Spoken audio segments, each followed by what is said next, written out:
एक बहुत बड़ी चिंता अब दूर हो गई है।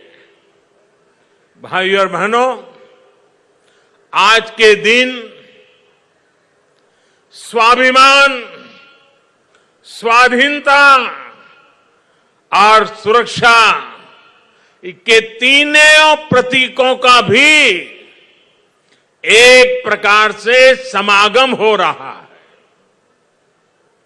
पहला,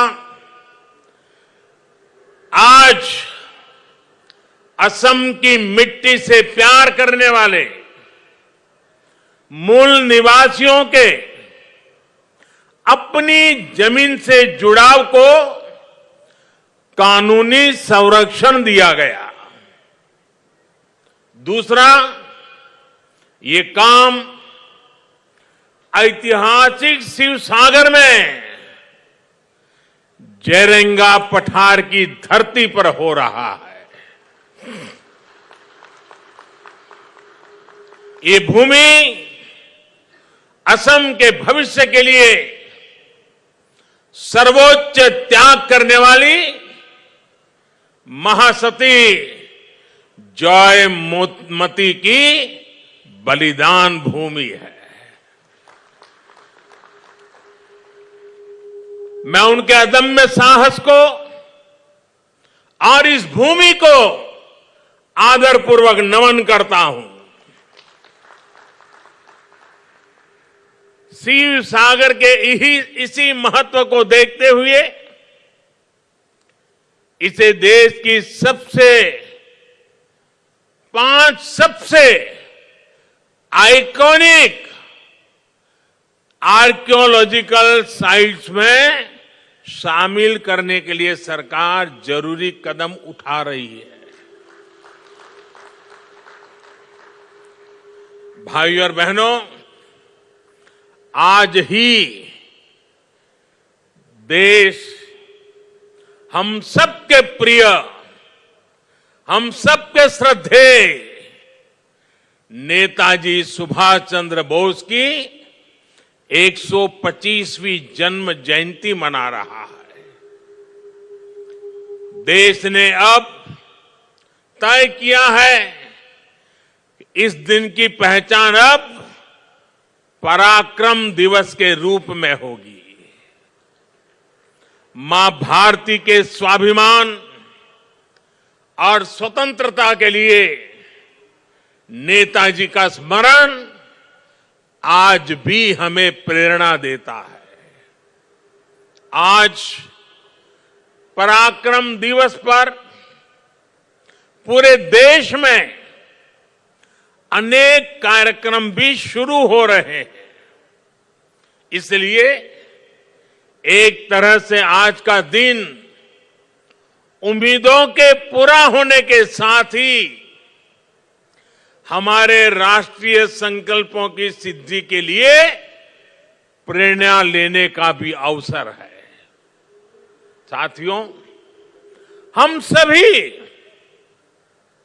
एक ऐसी संस्कृति के ध्वजवाहक हैं जहां हमारी धरती, हमारी जमीन सिर्फ घास, मिट्टी, पत्थर के रूप में नहीं देखी जाती। धरती हमारे लिए माता का रूप है। असम की महान संतान भारत रत्न भूपेन हजारिका ने कहा था, ओ मोर धरित्री आई, ओ मोर धरित्री आई, चोरो नोटे डीबा थाई, खोतियो कोर निस्तार नाई, माटी बीने ओहो हाई। यानी हे धरती माता, मुझे अपने चरणों में जगह दीजिए। आपके बिना खेती करने वाला क्या करेगा? मिट्टी के बिना वो असहाय होगा। साथियों, ये दुखद है कि आजादी के इतने वर्षों बाद भी असम में लाखों ऐसे परिवार रहे जिन्हें किसी न किसी वजह से अपनी जमीन पर कानूनी अधिकार नहीं मिल पाया। इस वजह से विशेष तौर पर आदिवासी क्षेत्रों की एक बहुत बड़ी आबादी भूमिहीन रह गई। उनकी आजीविका पर लगातार संकट बना रहा। असम में जब हमारी सरकार बनी तो उस समय भी यहां करीब करीब 6 लाख मूल निवासी परिवार ऐसे थे जिनके पास जमीन के कानूनी कागज नहीं थे। पहले की सरकारों में आपकी ये चिंता उनकी प्राथमिकता में ही नहीं थी, लेकिन सर्बानंद सोनोवाल जी, उनके नेतृत्व में यहां की सरकार ने आपकी इस चिंता को दूर करने के लिए गंभीरता के साथ काम किया।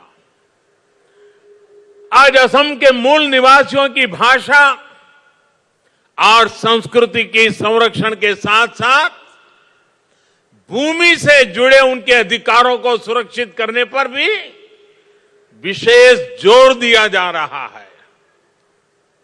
2019 में जो नई लैंड पॉलिसी बनाई गई है वो यहां की सरकार की प्रतिबद्धता को दिखाता है।